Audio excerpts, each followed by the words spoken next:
Rahayu, Rahayu, Sagung Dumadi, Om Swastiastu, Namo Buddhaya, Salam Kebajikan, Salam, Om Ulun Basuki Langgeng. Assalamualaikum warahmatullahi wabarakatuh. Pemirsa Jaya Batin, pintu gerbang kesadaran bangsa Nusantara. Ketemu lagi dengan Cak Monyong. Nah, kita hari ini hari Rabu, kebetulan aktivitas masih tidak terlalu padat. Hari ini tetap padat sekali dalam minggu-minggu ini. Masih dalam pembahasan tentang filsafat dan pengenalan nilai-nilai luhur dari aksara Jawa. Kita akan belajar aksara nyoto tanpa moto, ngerti tanpa diurui. Jadi sebenarnya memahami dengan benar tentang kodrat kehidupan. Nyoto tanpa moto, ngerti tanpa diurui ketika Gusti Kang Maha Suci, Maha Welas Asih, Luhur Budi memberikan pengetahuan dan pengertian itu dalam keseharian berubah-ubah. Jadi berubah-ubah itu hari Rabu beda dengan hari Kamis, hari Rabu beda dengan hari Selasa, dan peristiwanya selalu berbeda-beda. Tanpa kita harus mendesain kehidupan itu, kita sudah update situasi, update peristiwa, update permasalahan, update solusi, update persoalan. Jadi setiap ada persoalan, makanya saya ingin menyampaikan kebaikan hari ini belum tentu kebenaran untuk umum. Jadi kebaikan masa depan itu juga bukan kebenaran hari ini. Jadi apa yang kita tawarkan hari ini dengan pengetahuan filsafat ini sebenarnya kita ingin menjelaskan tentang makna-makna yang terdalam tentang kehidupan. Nah, apa yang peristiwa 543 tahun yang lalu juga hal yang sama dengan apa yang peristiwa terjadi sekian ratus tahun, 350 dipakai oleh Belanda, lalu sisanya 150 dipakai oleh siapa, sehingga bisa dikatakan peristiwa tentang tuntutan 500 tahun akan kembali ke ajaran luhur kita, kembali kepada tulisan kita, itu yang sebenarnya menjadi tuntutan kita bersama. Kebaikan masa depan atau kesempurnaan masa depan belum tentu menjadi kebenaran pada saat ini. Makanya itu yang saya pegang, bahwa kita menawarkan kebaikan untuk masa depan belum tentu menjadi sebuah kenyataan masa yang akan datang. Mari kita menawarkan aksara Jawa di dalam pengertian kita, bahwasanya ini adalah peristiwa yang betul-betul menjadi kebaikan untuk masa depan anak cucu kita. Kalaupun saya di umur 45, 15 tahun lagi saya sudah umur 60 dan tidak bisa merasakan kenikmatan yang kita ingin berikan kepada anak cucu kita, yaitu memang adalah hak dari anak cucu kita untuk mendapatkan kenikmatan itu sendiri. Pemirsa Jaya Batin, pintu gerbang kesadaran bangsa Nusantara, aksara nyo,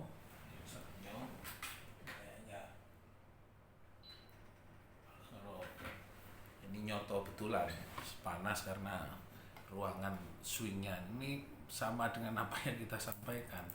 Nyoto tanpa moto, ngerti tanpa diurui. Jadi ketika AC tidak bisa swingnya, ya panas kita ada di luar. Jadi sebenarnya pengetahuan ini hal yang tidak nampak berimplikasi kepada yang nampak. Hal yang nampak berimplikasi dengan peristiwa yang akan nampak di keesokan harinya. Maka kita harus betul-betul ketika kita tidak tahu dengan kenyataan itu, ya mari kita berkhidmat dengan apa yang akan menjadi kenyataan yang akan datang. Tidak lalu kita menghukum peristiwa hari ini adalah sebuah kesalahan pribadi kita masing-masing, kesalahan saya, kesalahan si A, si B, si C. Tapi sebenarnya ini adalah bagian pembelajaran. Mungkin saja si A, si B ini memberikan pembelajaran lewat suatu peristiwa, maka kita harus betul-betul merasakan mengambil hikmah mengambil kenyataan, mengambil sesuatu yang penting jika memang ada sesuatu yang akan menjadi sebuah kenyataan masa depan. Kenapa kita menawarkan aksara Jawa? Kenyataannya di masa lampau aksara Jawa ini adalah sebuah ilmu pengetahuan, ilmu keagamaan, ilmu kebudayaan, ilmu teknologi, ilmu kejayaan bangsa leluhur kita. Nah, 500 tahun kita dibungkam dan tidak diperkenankan memperkenalkan diri kembali hanya sebagian.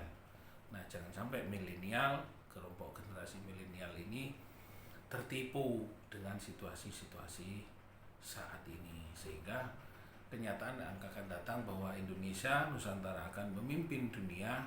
Jangan sampai anak cucu kita, tidak sampai kita sadarkan bahwa mereka adalah pewaris kita, bahwa mereka akan kembali memimpin dunia. Jadi ada peristiwa-peristiwa seperti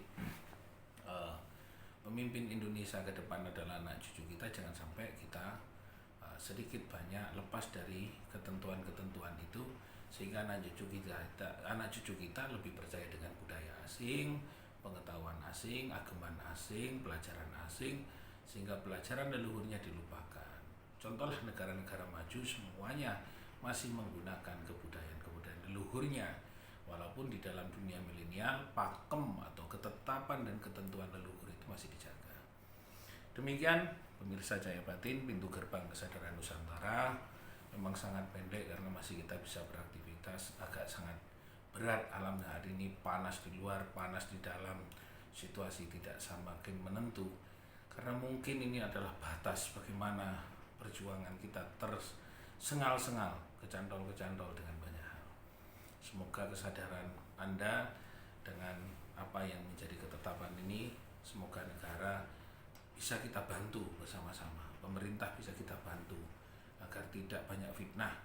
Fitnah masa lalu kalau bisa jangan diungkap dalam fitnah saat ini.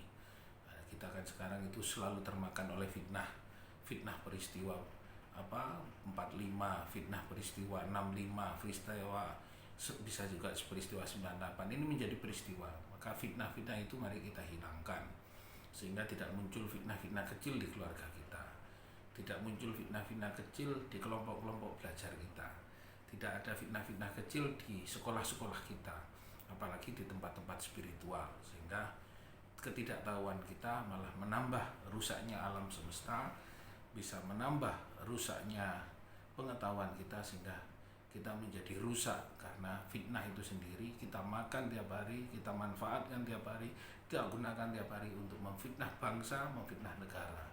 Tidak pantas seorang pemimpin-pemimpin, para satria negara, pejuang-pejuang negara memfitnah bangsanya sendiri, memfitnah negaranya sendiri. Ini sebuah tanda-tanda di mana orang-orang pemimpin itu tidak boleh memfitnah bangsanya sendiri sebelum dia mengerti betul tentang kejadian yang sedang dilakukan. Kalau masih asumsi jangan, karena ini memfitnah saudara kita sama dengan memfitnah diri kita dan memfitnah Sang Pencipta. Memfitnah tanpa diketahui tentang apa peristiwanya berarti kita memfitnah yang diciptakan dan memfitnah yang menciptakan kita.